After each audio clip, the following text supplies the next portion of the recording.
तं हृदयारविन्दे भवं भवानी सहितं नमामि। আমরা আজকে অত্যন্ত আনন্দিত, অত্যন্ত খুশি যে ভারতবর্ষে আমরা লক্ষ্য করেছি তৃতীয়বারের মতো নরেন্দ্র মোদীজির নেতৃত্বাধীন সরকার হয়েছে। গোটা ভারতবর্ষের মানুষ এনডিএ সরকারকে ম্যান্ডেট দিয়েছে, আর এনডিএর যারা সহযোগী বন্ধুরা রয়েছেন সবাই মিলে নরেন্দ্র মোদীজিকে তাদের লিডার মেনে আজকে প্রধানমন্ত্রী আবারও বানিয়ে দিয়েছেন। তাই প্রথমে আমি দলের কার্যকর্তা কাছাড় জেলা কমিটির পক্ষ থেকে, আমার ব্যক্তিগত পক্ষ থেকে নরেন্দ্র মোদীজির প্রতি আমি শুভেচ্ছা জ্ঞাপন করছি, শ্রদ্ধা জ্ঞাপন করছি সকল সহযোগী দলকে, যারা যেভাবে ভারতবর্ষ শাইনিংয়ের লক্ষ্যে, ভারতবর্ষ বিকশিত রাষ্ট্র গড়ার লক্ষ্যে, ভারতবর্ষ জগৎসভায় শ্রেষ্ঠ আসনে বসার লক্ষ্যে যেভাবে তারা একটা ভালো ডিসিশন নিয়ে নরেন্দ্র মোদীজিকে আবার নেতৃত্ব দিয়েছেন, তাদেরকে আমি শ্রদ্ধা জ্ঞাপন করছি। আমরা লক্ষ্য করেছি আজকের দিনে অত্যন্ত গর্বের ব্যাপার যে বরাক ভ্যালিতে আমরা দেখতে যদি পাই তাহলে দেখব যে পাথারকান্দির থেকে আসাম রাজ্যে সর্বোচ্চ লিড দিয়েছেন বরাকবাসী, সেটা করিয়ে দেখেছেন। আর কাছাড় জেলাতে সর্বোচ্চ লিড আমার বিধানসভা সমষ্টি অর্থাৎ শিলচর বিধানসভা সমষ্টি, সেখান থেকে আমরা সর্বোচ্চ লিড পেয়েছি, 63,000 ভোটের লিড। শ্রদ্ধার প্রত্যেক জনসাধারণ, সমস্ত কার্যকর্তাবৃন্দ, সকল স্তরের কার্যকর্তাবৃন্দকে আমি আমার আন্তরিক শ্রদ্ধা নিবেদন করতে চাই।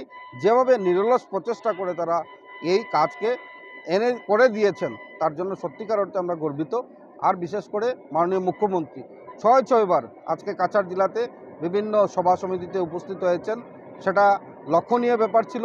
আপনারা জানি যে একজন জনপ্রিয় মুখ্যমন্ত্রী শুধু আসাম রাজ্যে না, গোটা ভারতবর্ষে উনার নেতৃত্ব সবাই ভালোবাসেন, আর উনি আসলেই ভোটাররা উৎসাহিত হন, সেটা অত্যন্ত কাজ করেছে। আর এখানে মাননীয় অমিত শাহজির যে ভিজিট ছিল, মাননীয় সর্বানন্দ সোনোয়ালজির ভিজিট ছিল, সেটাও লক্ষণীয় ছিল।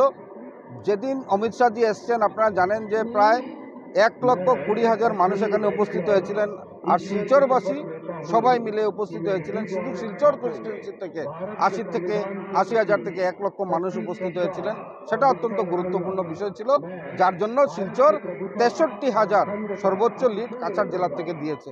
আসাম রাজ্যের দিকে যদি তাকাই তাহলে আমরা দেখব যে 81% ভোট কাস্ট হয়েছে।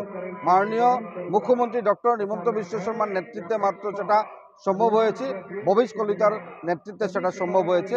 যে সর্বোচ্চ ভারতবর্ষের আমরা কাস্টিং দেখেছি আসাম রাজ্যে হয়েছে।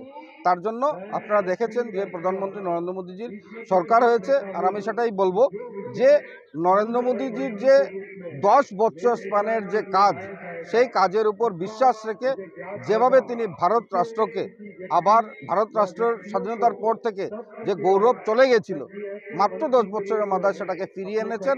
আর প্রত্যেকটা ক্ষেত্রে, ডেভেলপমেন্টাল ক্ষেত্রে বলুন, ইনফ্রাস্ট্রাকচার ডেভেলপমেন্ট বলুন, গ্লোবাল ইয়েতে উনি যেভাবে ভারতবর্ষকে নিয়ে গেছেন, তার জন্য গোটা ভারতবর্ষের মানুষ আজকে তৃতীয়বারের মতো প্রধানমন্ত্রী বানিয়েছেন। আর আমরা আত্মবিশ্বাসী যে উনার নেতৃত্বে আজকের দিনে ভারত 5ম স্থান অর্থনীতিতে রয়েছে। আর এই 10 ইয়ার্স শেষ হওয়ার আগে আমরা অন্ততপক্ষে 1 নম্বর বা 2 নম্বর স্থানে অর্থনীতিতে ভারতবর্ষ রয়েছে, সেটা আমরা দেখতে পাবো।